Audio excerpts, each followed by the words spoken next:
Bismillahirrahmanirrahim. Assalamualaikum warahmatullahi wabarakatuh. Waalaikumsalam warahmatullahi. Alhamdulillah wassalatu wassalamu ala Rasulillah sallallahu alaihi wasallam. La haula wala quwata illa billah. Allahumma la sahla illa ma ja'altahu sahla wa anta taj'alul hazana idza syi'ta sahla. Amma ba'du. Ibadallah, hamba-hamba Allah sekalian yang kami muliakan, marilah kita memuji Allah Subhanahu wa taala. Salawat dan salam kita juga kita haturkan buat kekasih kita bersama, kekasih Allah Muhammad Rasulullah sallallahu alaihi wasallam. Melanjutkan ayat-ayat surat An-Nur, tafsir mujazah muyassarah kita pada subuh hari ini. Tafsir mujazah adalah tafsir ringkas, di mana kita hanya betul-betul mengambil saripati daripada ayat tersebut tanpa merinci dan tanpa menyebutkan sedikit pun apapun yang berkaitan dengan kedalaman-kedalaman daripada bahtera ayat-ayat Allah SWT. Tidak, kita hanya mengambil saripatinya saja. Ini disebut dengan tafsir mujazah muyassarah. Ayat yang ke-21 Allah Subhanahu wa taala berfirman, ini surah 24 ayat 21 ya. Ya ayyuhalladzina amanu la tattabi'u khutuwati syaitan. Wahai orang-orang yang telah beriman, jangan kamu mengikuti langkah-langkah syaitan. Yang mana yang langkah-langkah syaitan? Yaitu segala sesuatu yang dilarang oleh Allah. Mulai dari start sampai pada finish. Jangan kamu mengikuti langkah-langkah syaitan. Wa may yattabi' khutuwati syaitan, siapa saja mengikuti langkah-langkah syaitan, fa innahu ya'muru bil fahsya'i wal munkar. Sesungguhnya syaitan itu menyuruh kepada perbuatan keji dan perbuatan mungkar. Saya ulangi, apa yang dimaksud dengan langkah-langkah syaitan? Yaitu segala sesuatu yang dilarang oleh Allah Subhanahu wa taala, oleh Rasulnya, itu adalah langkah syaitan. Dan syaitan itu pasti mengajak kepada apa-apa yang dilarang oleh Allah dan oleh Rasulnya. Contoh, Allah melarang melakukan zina. Maka langkah syaitan menuju zina itu adalah dilarang. La taqrabu az-zina. Tidak ada larang hak pengharaman zina dalam Al-Quran, enggak ada. Tetapi yang dilarang itu adalah la taqrabu zina. Jangan kamu mendekati zina. Ketika kita sudah mulai menempuh jalan menuju zina, maka untuk sampai ke zina biasanya mesti dan pasti terjadi.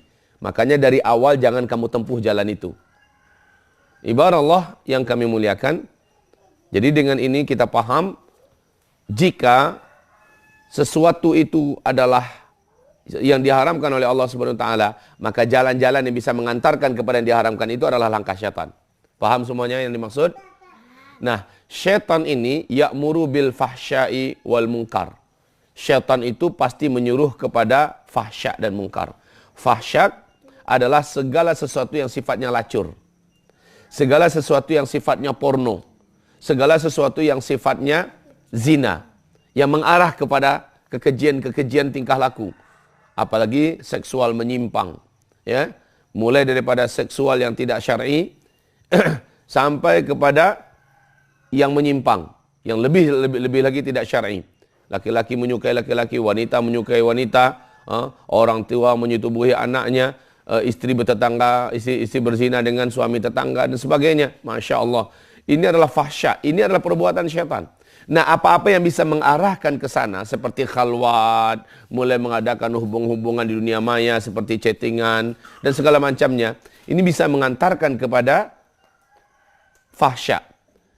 Di sini diharamkan oleh Allah Subhanahu wa taala. Oleh karena itu kami menasihatkan diri kami, dan kepada seluruh keluarga, dan kepada seluruh umat Islam yang kami cintai, sesungguhnya sangat banyak yang tergelincir di FB, Facebook. Sangat banyak yang tergelincir di BBM-an. Sangat banyak yang tergelincir di WhatsApp-an. Ketika mereka sudah mulai berselancar di dunia maya, ya, memperkenalkan diri, lalu mulai curhat-curhatan, diawali mungkin dengan aktivitas keinginan untuk berdakwah, keinginan untuk menerima ilmu, segala macamnya, kemudian terjadilah hubungan perzinahan. Ma'adzanallah, fahsya. Fahsya ini adalah segala sesuatu yang berhubungan dengan seks. Saya ulangi, fahsya adalah segala sesuatu yang berhubungan dengan seks. Baik perkataan baik apa yang kita kupingi, kita dengarkan, baik apa yang kita tonton, yang kita lihat, ya, termasuk sekali lagi berdua-duaan, berpacaran, dan melakukan perzinahan langsung. Apapun alasannya, itu adalah fahsya. Mungkar yaitu suatu perbuatan diharamkan oleh Allah tapi membuat mudarat bagi orang lain. Ini namanya mungkar. Kalau fahsya, suatu perbuatan diharamkan oleh Allah Subhanahu wa taala yang berhubungan dengan seksual, ya. Nah, sementara mungkar suatu perbuatan yang diharamkan oleh Allah Subhanahu wa taala sementara dia memudaratkan bagi orang lain. Ini disebut dengan mungkar. Korupsi, mungkar. Makan riba, melakukan aktivitas ekonomi dengan cara ribawi adalah perbuatan mungkar. Mencuri, merampok adalah mungkar. Memaksa orang lain untuk meninggalkan perintah Allah Subhanahu wa taala, seperti dia adalah bos, dia adalah pimpinan. Kemudian dia larang pegawainya jangan memakai jilbab, jangan kamu salat dan sebagainya. Itulah perbuatan mungkar. Syaitan kerjanya ngelarang yang kayak gitu, nyuruh yang kayak gitu. Bagaimana kita melakukan perbuatan fahsya dan mungkar. Selanjutnya, walaula fadlullahi alaikum wa rahmatuhu ma zaka minkum min ahad. Kalaulah bukan karunia Allah atas kamu dan rahmatnya, tidak akan ada seorang pun di antara kamu yang akan suci dan bersih. Umat ini tidak akan pernah bersih kalau Allah Subhanahu wa taala tidak turunkan ajaran Islam.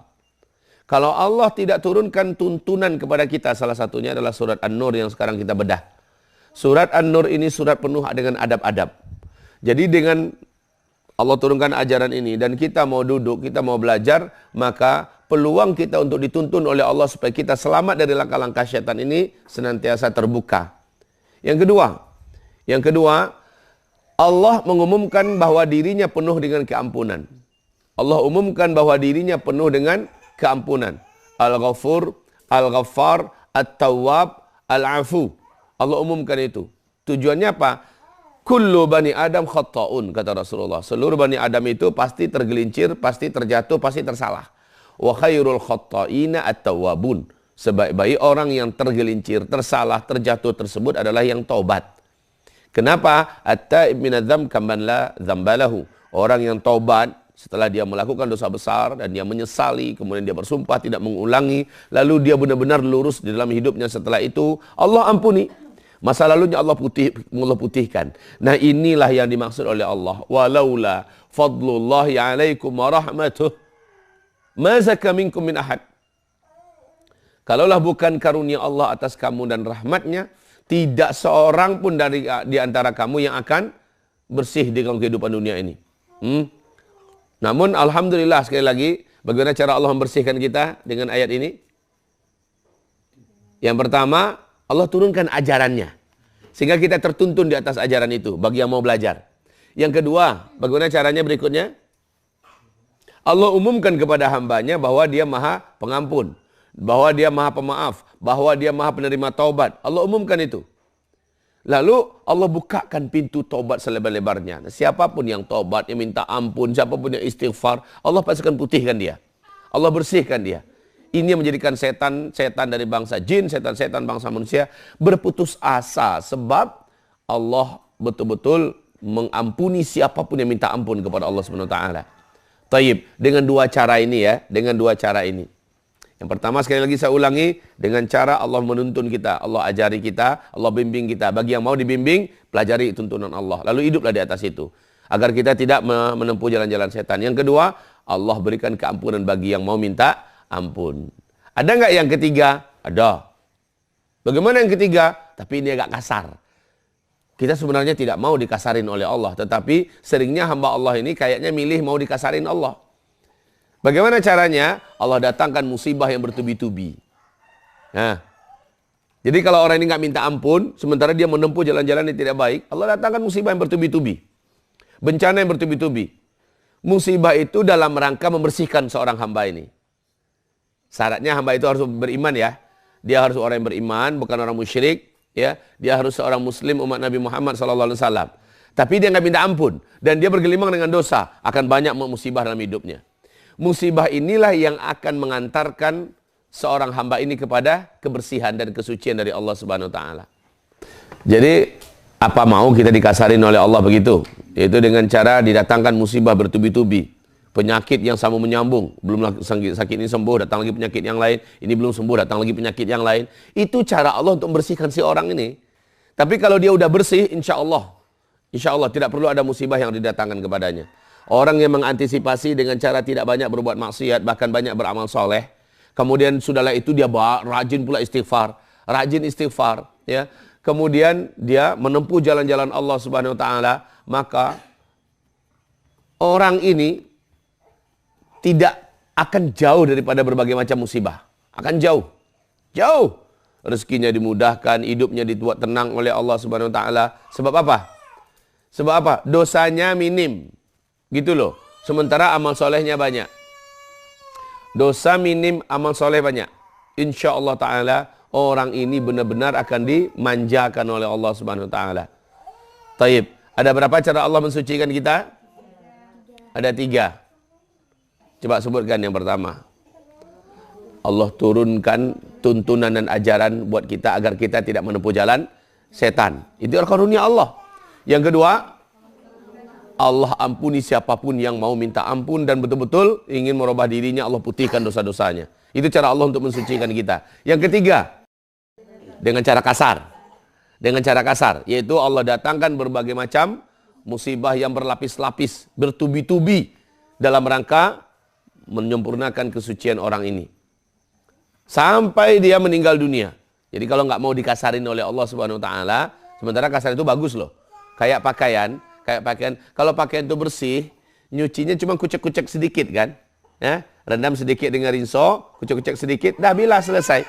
Tapi kalau kotornya itu kebangetan, kotornya itu keterlaluan, udah macam-macam itu, ya, macam-macam cara kita membilasnya, dibros segala macamnya.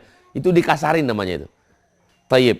Kalau tidak mau begitu, maka lakukanlah jalur-jalur aman dalam hidup ini agar kita juga mendapatkan kesucian yang senantiasa terpelihara dari sisi Allah Subhanahu Wa Taala. Lanjut, mazaka minkum min ahad. Tidak seorang pun di antara kamu yang bisa suci kalau bukan karunia Allah. Walakinna Allah yuzakki man yasha, akan tetapi Allah mensucikan siapapun yang dikehendaki oleh Allah. Man yasha, saya sudah jelaskan sebelumnya. Kalimat mayasya dalam Al-Quran ini berkaitan langsung dengan kehendak sang hamba. Kalau hambanya memang mau suci, Allah akan sucikan dia. Kalau hambanya mau menuntut ilmu, Allah akan tuntun dia kepada ilmu yang sahih, yang benar. Kalau hambanya ingin taubat, Allah akan terima taubatnya. Jadi dari hamba dulu. Jangan sampai kita berpikir begini, ini terserah Allah. Kalau Allah mau jadikan saya orang baik, pasti saya baik. Nggak bisa gitu. Si hamba harus berjuang agar dia menjadi orang baik. Allah akan tuntun dia. Saya nunggu nanti kalau Allah sudah sadarkan saya akan tobat. Nggak bisa begitu. Dia harus berpikir, harus berjuang bagaimana dia berhenti daripada dosanya dan diminta tobat pada Allah Subhanahu Wa Taala. Allah pasti akan terima tobatnya.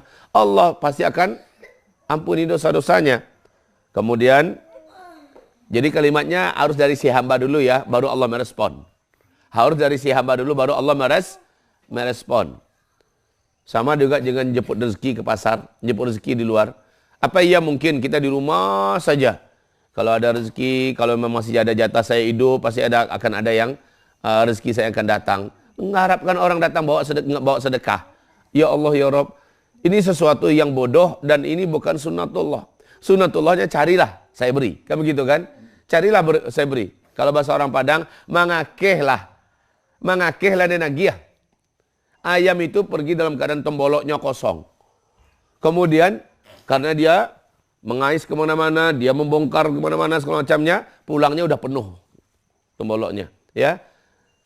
Begitu, ini sunnatullah. Kalau kita ingin dapat ilmu, nyari. Jangan diharapkan untuk ilmu yang datang pada kita. Minimal nyari itu pergi ke kitab, toko-toko buku kitab, ya. Kemudian beli, baca, ilmu dapat. Dengarkan ceramah, ini ada YouTube, ya. Ada streaming, video-video ceramah-ceramah streaming dari ulama-ulama, kita dengarkan. Ada pengajian majelis ilmu, kejar. Dengan cara itu kita dapat ilmu. Jadi begitu juga urusan taubat. Urusan taubat adalah urusan dari kita. Ada upaya dari kita, Allah kasih. Terus wallahu sami'un alim, dan Allah Maha mendengar lagi Maha mengetahui. Taib. Lanjut ayat yang ke-22. wala ya'tali ulul fadli minkum was-sa'ati ayyu'tu ulil qurba wal masakin wal muhajirin fi sabilillah. Janganlah sampai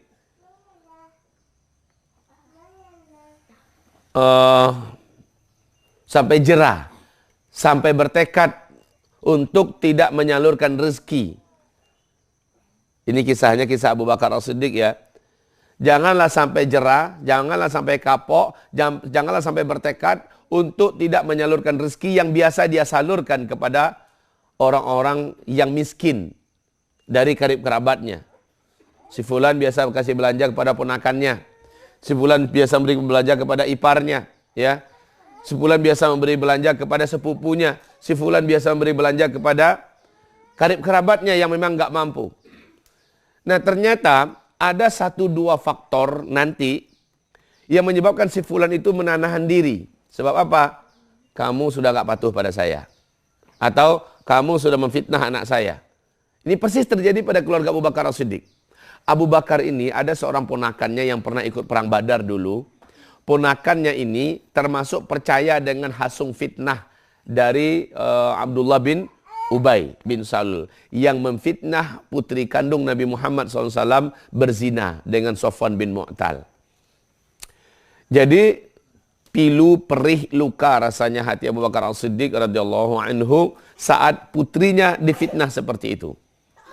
Nah, ponakan kandungnya sendiri malah ikut-ikutan percaya dan ikut menyebarkan pula, ya, ikut menyambung lidah. Membara rasa di dalam dada ini oleh Abu Bakar As-Siddiq. Lalu ketika turun ayat ini, surat An-Nur ayat 22, bahwa ayat 11 sampai ayat 19 ya, Allah menyatakan Bunda Aisyah itu tidak seperti itu. Ya, Bunda Aisyah itu innocent. Dia tidak melakukannya. Itu adalah fitnah yang disematkan kepadanya. Nah, mulai mendengarkan ayat itu Abu Bakar As-Siddiq sangat bersyukur. Bunda Aisyah bersyukur, apalagi Rasulullah sallallahu alaihi wasallam. Tetapi ada sesuatu yang masih mengganjal dan tinggal dalam dada Abu Bakar. Apa itu? Masih menyimpan rasa sakit hati kepada sang ponakan.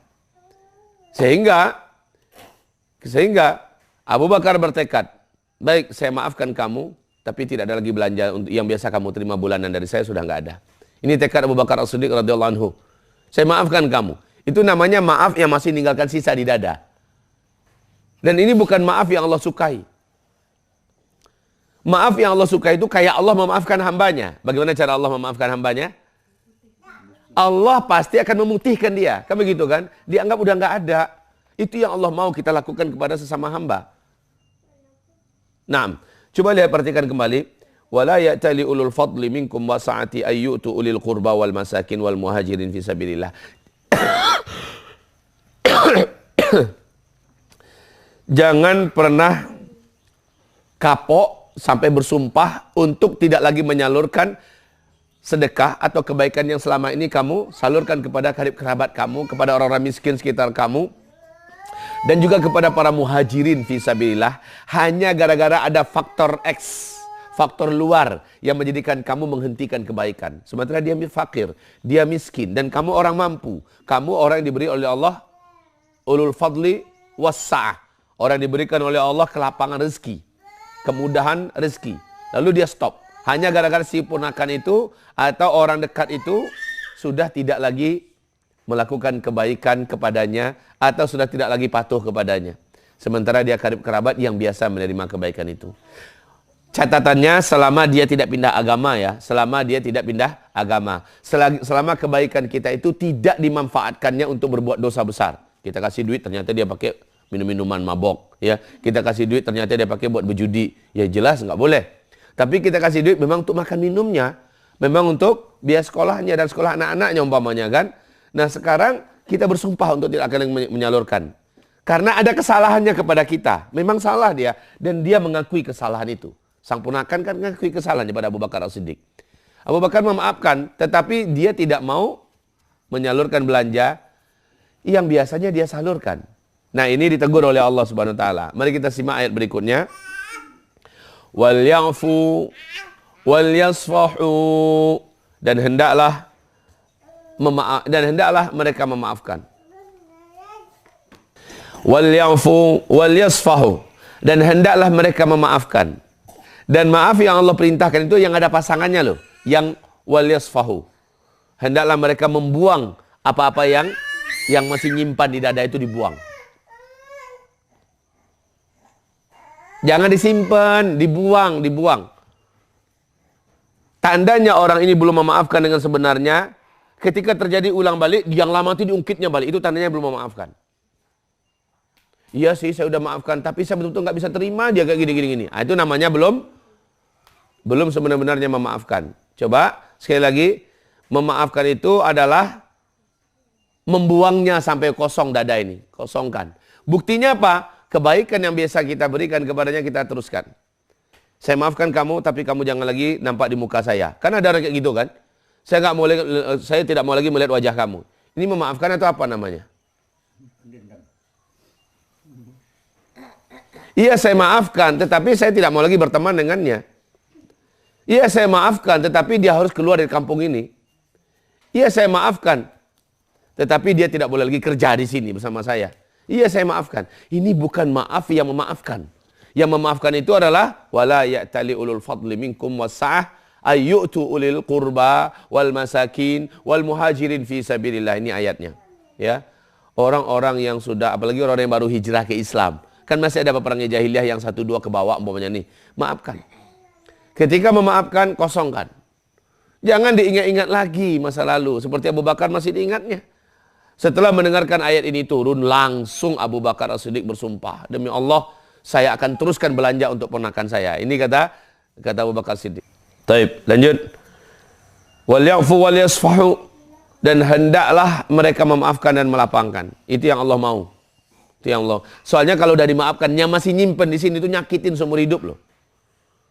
Maafkan, tapi masih nyimpen, itu nyakitin seumur hidup. Yang tersiksa siapa? Dia sendiri. Harus dibuang, maka setannya langsung kebuang. Tapi kalau masih nyimpen, setannya tiap sebentar mendatangkan kembali kesalahan orang itu. Diingatkan kembali, diingatkan tiap sebentar. Asal disebut namanya, diingatkan lagi oleh setan. Tapi kalau dia dimaafkan, kosong, pelong, enak banget hidup ini. Ini yang Allah ajarkan. Ini yang Allah SWT ajarkan. Baik. Terus, ala tuhibbuna yaghfirallahu lakum. Mendengarkan tawaran begini, ngiler Abu Bakar As-Siddiq radhiyallahu anhu. Ngiler langsung. Apakah kamu tidak senang? Apakah kamu tidak suka kalau Allah ampuni kamu? Dengarkan itu, mau kata Abu Bakar. Ya caranya, maafkan, kemudian lapangkan dadamu, teruskan kebaikan yang biasa kamu lakukan kepadanya. Gitu caranya. Wallahu ghafurur rahim, dan Allah Maha Pengampun lagi Maha Penyayang. Tayyib. Ini ayat yang ke-22. Ada pertanyaan di sini? Tidak ada pertanyaan. Kita masuk ayat terakhir. Innalladzina yarmunal muhsanatil mu'minatil muhsanatil ghafilatil mu'minat lu'inu fid dunya wal akhirah walahum 'adzabun 'azim. Sesungguhnya orang-orang yang melemparkan tuduhan kepada wanita yang sudah bersuami. Sementara wanita itu lalai daripada melakukan hal-hal yang sifatnya ke arah seksual. Seksual yang diharamkan ini. Lalai dalam artian apa? Kan ada yang sibuk dengan berselancar di dunia maya. Ada yang sibuk keluar lalu banyak bergaul dengan laki-laki asing, berkhalwat sana sini. Ini namanya sibuk untuk mengarah kepada zina. Sementara ini wanitanya lalai. Dia menjaga diri di rumah. Dia sangat membatasi dirinya. Baik di luar, baik di dalam, apalagi keluar. Di dalam juga dia tidak mau sembarangan dengan laki-laki manapun, dia tidak akan mau kecuali hanya dengan suaminya, dengan ayahnya, dengan saudaranya. Jadi kalau ada wanita kayak gini difitnah, ada wanita kayak gini dituduh berzina, mukminat lagi, apalagi dia adalah wanita yang beriman. Nah, saya mau bertanya, masih ingatkah kajian kita tentang ciri khas orang beriman itu apa? Ciri khasnya di permukaan. Nampak ibadahnya kuat. Saum dia kerjakan. Zikirnya mantap, baca Qur'annya rajin. Ini ciri-ciri wanita soleha itu kayak gitu. Yaitu dia adalah wanita yang beriman, yang nampak di permukaan. Toh dia juga ketahuan akhlaknya. Ini ciri-ciri orang beriman. Karena orang beriman itu tidak akan bisa dinilai kecuali dengan ibadah dan akhlaknya.